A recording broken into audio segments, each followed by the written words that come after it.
Pressure continues to mount on the provincial government tonight to speed up the economic reopening process as vaccination rates continue to rise and infection numbers keep falling. 255 new cases are being confirmed. That is the lowest daily count since mid-September. The 7-day average is now hovering just above 300. That's down 33% from 1 week ago. 11 additional deaths are also being recorded today. And here's something that is almost unprecedented. Take a look at this list of health units reporting just double-digit increases today. The majority of them are from outside the Greater Toronto and Hamilton area. There are 57 new infections in Toronto, just 25 in Peel.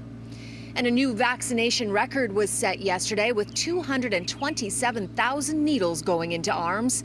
That pushes the province past the 13 million dose mark. The vast majority of Tuesday's shots were second doses, meaning more than 27% of adults are now fully vaccinated. Again, those numbers are the reason why there's more pressure on the Ford government to begin stage 2 of reopening sooner than the July 2nd target. Today, the Premier promised an announcement is coming very soon and hinted the next phase of easing restrictions could begin a little faster. It's just a matter of days, and Minister Elliott again is going to be discussing this with Dr. Williams, and they'll be coming out with an announcement very shortly.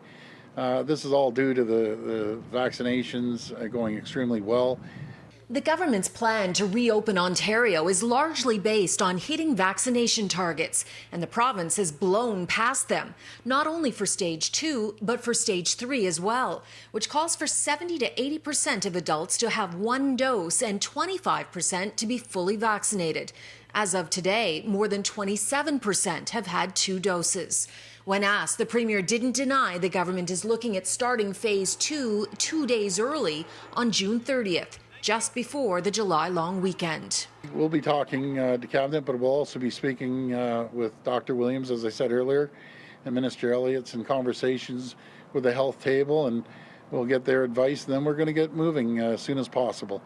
Phase 2 allows hair and nail salons to open, indoor gatherings of 5 and outdoor gatherings of 25, as well as outdoor cinemas, music and sports leagues to operate. Toronto Mayor John Tory said he's open to starting it a little earlier. Whatever you do, do it in such a way that we do not have to legitimately have any fear of a further lockdown. The overwhelming message from the province is to get vaccinated as soon as possible due to the Delta variant.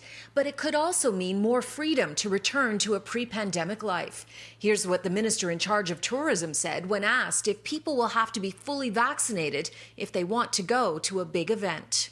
My big advice to everybody: if you want to go see, the next, the next Shania Twain, or you want to come to one of our wonderful festivals, or you want to see a baseball game live, get yourself vaccinated. The Ford government is being extremely cautious. After all, it's taken a lot of criticism for starting to reopen too soon after the second wave.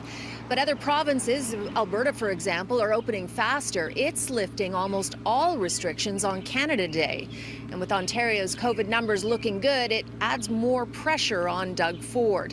Technically, under the government's plan, phase 3 isn't supposed to begin until 3 weeks after phase 2, so that would put us around July 21st. However, it too could be accelerated.